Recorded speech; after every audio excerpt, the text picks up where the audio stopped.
Wine Wednesday time, just 10 days away from the return of Yamhill-Carlton's beloved spring tasting. Yes, more than 40 wineries and restaurants gathering at Abbey Road Farm in Carlton for an annual showcase of some of the top Pinot Noir, Chardonnay, sparkling wine, and more that the Yamhill-Carlton AVA has to offer. Joining us in studio is one of the wineries who will be at the spring tasting. This is Rebecca Moore. She's the owner and wine grower with MonksGate Vineyard. Good morning. Good morning, ladies. Thanks for having me. Thanks for joining us. Thanks for joining us this morning. You opted not to eat a McFlurry on TV. So. I did. That was the smartest thing.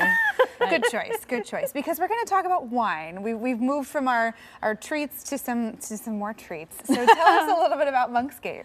Well, thank you. So my parents bought the property in 1998 to develop the vineyard as a way to get back to the land. Took on a little bit more, I think, than they were bargaining for. It was 50 acres of scrub oak, blackberry bushes, and overgrown Christmas trees. Oh, wow. So it took 2.5 years of blood, sweat, and tears to clear that. First vines went in 2000. Last planting was 07. We're located in the Yamhill-Carlton AVA, which is just 35 miles south of here, but a whole different world. I am honored to be the second generation grower and caretaker of those vines, having put about a 10-year wrinkle in my parents' retirement plan, give or take. I was going to say blood, sweat, and tears, and maybe a few goats to get in there. Yeah, no goats. We have lots of coyotes, so no goats. Oh, okay. All right. Well, that's... And tell us about some of the wine that MonksGate makes. This is pretty typical of some of the wines you would find in Yamhill-Carlton, right? Yeah, so I brought you an array of what we make. This is representative of our current lineup.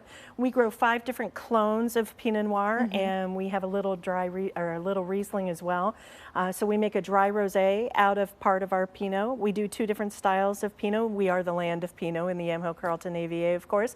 But there are other varietals that are coming up as well. Riesling used to be prevalent in the 70s. It's making a comeback, I'm very happy to say. Yeah. We do a still Riesling and a sparkling Riesling. Wow, that's fun. That we did in 2021 for the 21st anniversary of the oldest vines on the vineyard. So I've brought that for you today, and some special little glassware that I created that you'll notice have little paw prints all over it. Oh, yeah. My beloved Airedale, Fizzy, is a rescue, and I named him Fizzy because he's very effervescent. So when I made a bubbly, I named it Fizzy. That is effervescent. That's brilliant. And what a lovely way to describe Airedale Terriers, too. They are bouncy boys. Yes, they are bouncy boys, that's for sure. And maybe I'm just an old soul because Riesling is my absolute So favorite it really wine. has made a comeback. I'm so happy about this. And we grow the C12 clone on our marine sedimentary soils.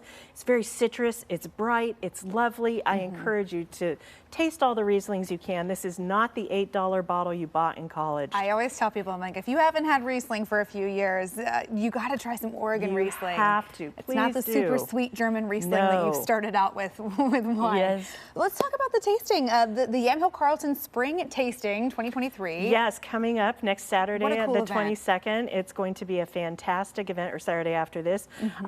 They were sold out. I understand they've released a few more tickets, so you can go to yamhillcarlton.com to see if there are tickets available for that.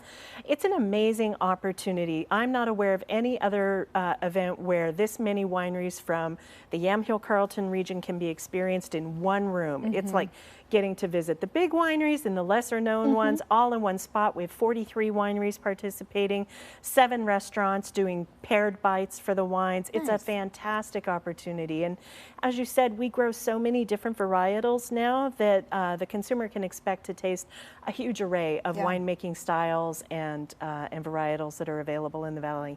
And the Yamhill-Carlton AVA. You gotta taste all that local wine. It is. It's so fun to really get down to the AVA level because, you know, Oregon, anyone who has enjoyed Oregon Pinot Noir knows it's so terroir driven, right? It can be so different, one hillside to another. So what about Yamhill-Carlton really kind of stands out? Absolutely. So we are one of 11 sub-nested AVAs in the Willamette Valley. We were one of the very first that were approved.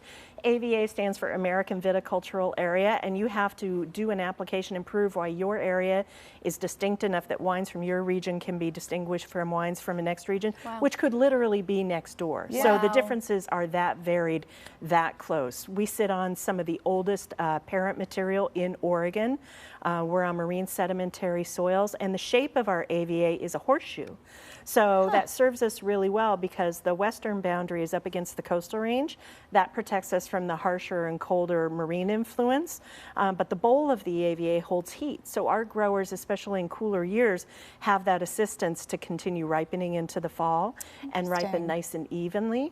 And the bottom half of the horseshoe still lets in the cooler air in the evenings, which is really important for grapes to have that resting period at night. So you want the temps to be cooler at night. That's brilliant. I knew none of that, but thank you for joining us, and thank you for sharing all that people can expect at next Saturday's event. Absolutely. Thanks so much for having me. Thanks, Rebecca. Yeah, and got to grab those tickets. Tickets to this year's spring tasting start at $75. Again, it's next Saturday, April 22nd.